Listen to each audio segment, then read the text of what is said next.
Talking about the local plan, I think we all accept the community of Basingstoke and Deane desperately needs a local plan ready for public consultation. But the plan has to respond to the needs of Basingstoke and Deane and provide housing units for those in the population who have no realistic prospect of owning their own property. With nearly 7,000 people on the local housing waiting list, this local plan offers virtually nothing to those deserving residents who primarily want low-rent council houses.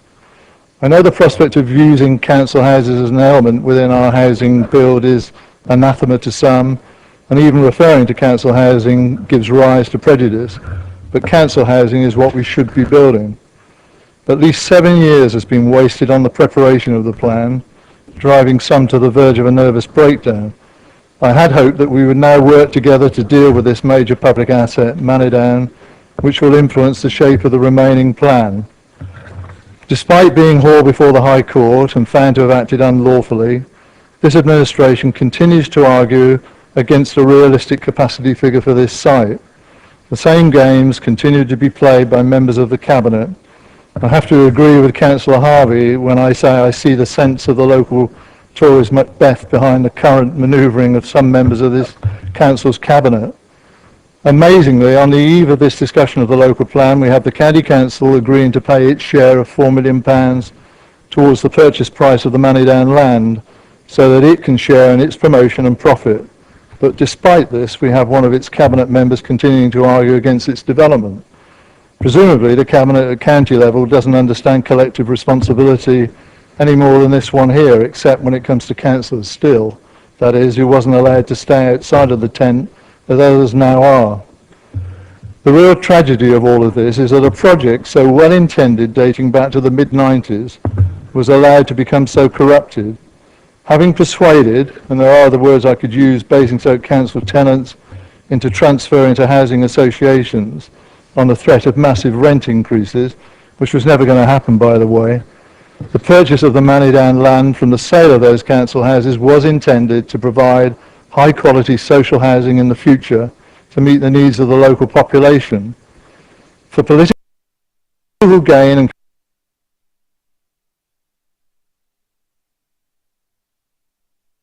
control of this council, those who promoted the purchase of the Manidown then set about poisoning the minds of the people of Winkleberry and Buckskin, supported by some of those who now sit in Cabinet, against the development rather than seeking to explain the benefits that could flow from such a project. Having spent years isolating and denying Manidown, the Tories now find themselves seeking to row back from this position, recognising the all-important role this site has in the local plan. I want to see 50% of the total build as high-quality, affordable housing on this site, subsidised as appropriate, together with a recognition that Manidown is a vital extension to the community, not a separate and detached entity to be bypassed wherever possible. Winkleberry can benefit hugely, as can other communities, from the enhanced facilities provided by the development of Manidown. All the wonderful facilities that can be provided on Manidown must be easily accessible to the residents of Winkleberry and beyond. We don't want this to be a gated community. After all, the land was bought in part using Winkleberry tenants' money. Even now, we seek to isolate Winkleberry from Manidown without any proper recognition of the natural link between the two communities. Even the latest amendments suggest access limited to those who are able-bodied and able to walk or cycle. Despite views expressed at the members' advisory panel and a decision of this council's cabinet in 2012 seeking to change the figure from 3,020 to 4,000, ironically, or perhaps not, this was moved by Councillor Still at the time, we are told that the planning authority believes that any more than 300 units a year is undeliverable, hence the restriction to 3,080 units. Does this happen with any other site on the list? Of course not, and nor should it. I am finishing, Mr. Mayor. Unless and until we get Manidown properly included in our draft local plan, showing its full potential, I cannot support the document before us. Thank you. For over 5 years, I have sat on the committee after committee discussing the various versions of the local plan. And then 2 weeks ago, this council spends 2 hours discussing the policy on affordable housing. The committee didn't even get the report. We didn't even get the report until the evening of the meeting. And I understand that the Cabinet only had the presentation on the same afternoon. This demonstrates this council's lack of commitment to affordable housing. It's been a struggle to keep up with the many versions of the policy, but we end up with a policy on Monday night that airbrushes out socially rented housing. Why are we allowing 7,500 homes to be built when most of them will not house people in need in Basingstoke and Deane? So who are we building them for? Are we building this level of housing to pay for the mitigation of our roads and infrastructure, or is it for the implications of the half-finished transport assessment? Basingstoke has to be more than just a centre for volume house building. What we allow to be built through the policies of this plan surely has to meet the needs of Basingstoke and Deane. There are so many examples of where we have debated and agreed something in committee which has been lost in this plan.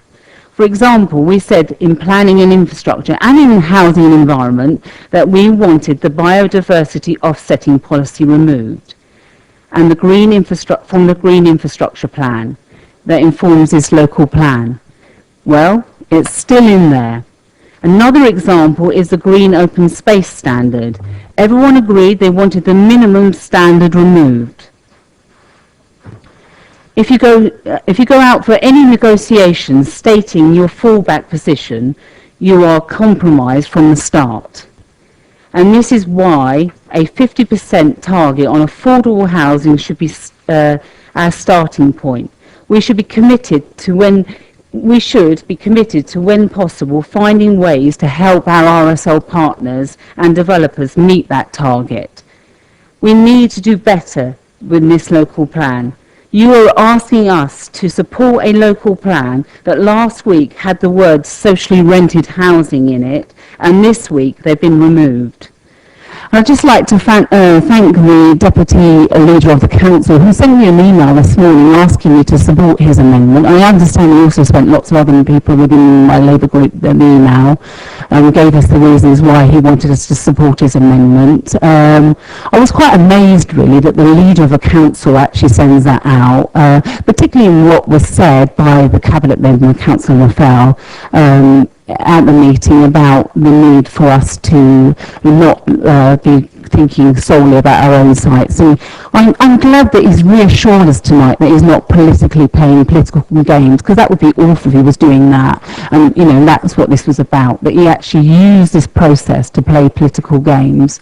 And I was, this morning when I woke up and had my cereal and opened my emails and saw it, I thought, I just couldn't believe it. I was absolutely shocked that that we were receiving an email. And he was also asking some of us in the Labour group to keep it confidential, but we didn't. We did actually tell the press. And going on to what was said later on earlier on by Councillor Gavin James, he said that the plan is lawful and it's rational, and that's the best that we're going to get. Well, in the Labour group, we actually want more, and I want more than that. It's got to be more than just rational and lawful if we're going to have a local plan that's going to be around for lots of years. Thank you. Thank you, Mr. Mayor. So, Mr. Mayor, it's finally here, the long-awaited arrival of the local plan. Was it worth the wait? Was it worth the hype? No, it wasn't. The local plan, as of many other people said in this chamber, is sadly lacking.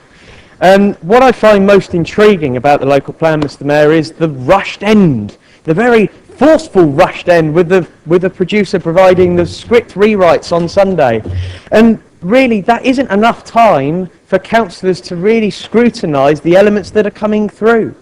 We need the time to fully commit to what's in front of us. A rewrite on Sunday and then going to Cabinet for Monday doesn't give enough time to look those papers over and see if we think they're right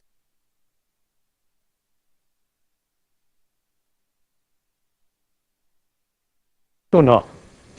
Another thing that I find rather interesting, of course, is the sheer lack of unity on the Conservative benches opposite me. Not just on the benches themselves, but in the Cabinet. The Cabinet does not have a unity on this. And Mr. Mayor, I'm going to provide some examples of the lack of unity in the Cabinet. So let me take you back to 2011, October 2011, when Cabinet met. And Cabinet had in front of them some bits and pieces for the local plan, including the worst sites. One such site was the Basingstoke Golf Club. Now, the Cabinet member for planning at the time, who is now the Cabinet member for housing, was happy to approve these sites, so much so that when he was asked by a golfing magazine, and indeed I've got the online version here, he said, "We are looking to develop new housing in the area, and finding sites for this is not always easy. We are very pleased that the members of the golf club have voted to sell the land." However, on Monday night just gone, Monday the 22nd, this particular councillor said that he could not support the local plan and that the golf club was not a suitable site. Why the sudden change of mind? I also want to mention the Deputy Leader, who, as Councillor Bierman mentioned earlier, there was a document laid out for us today as we came in. Some of us got this document a lot earlier. I received this document this morning, and indeed the Deputy Leader did ask me if I would keep it to myself for now. I'm sorry, Deputy Leader, that's simply not going to happen. And indeed, if any members that didn't get it would like a copy of the email, please see me. I will be happy to provide such documents. Also, 2 full councils ago, a member of the Conservative benches made a comment which the Deputy Leader smiled at. The comment that a member made was, "If anybody says the phrase, 'this isn't political,' then it usually probably is." This particular member that said this quote will be happy to hear that the Deputy Leader made this phrase twice. And indeed, he said it again a 3rd time tonight. So am I to assume that the amendment that was Labour is now withdrawn is triply political than it intentionally was meant to be? The other thing I want to ask is, why the sudden interest in Bramley from the Deputy Leader? Back in 2011, when the member was elected for Bramley, he stood as a candidate for the Welsh Assembly. Would the residents of Bramley like to know that reason why? Why was he standing on 2 pages on one day? That's something for him to answer later down the line, I believe. But, as I said, these 2 members of Cabinet, they don't agree with the local plan. And the Cabinet is meant to show collective responsibility. Now, if these 2 members of the Cabinet don't wish to display that role of collective responsibility, will they now be considering their position? That's a question I will also leave them to ponder and answer at a later stage in time. With the wider aspect, we know that the Conservatives, thank you Mr Mayor, we know that the Conservatives are fighting with each other on the plan, and I have to say, they are not divided, they are disintegrating. So how can we as councillors, getting back to the main point, how can we as councillors, and indeed the wider public, support a plan that even the members opposite cannot commit and convince themselves? Thank you Mr Mayor. Thank you. Councillor Cubitt.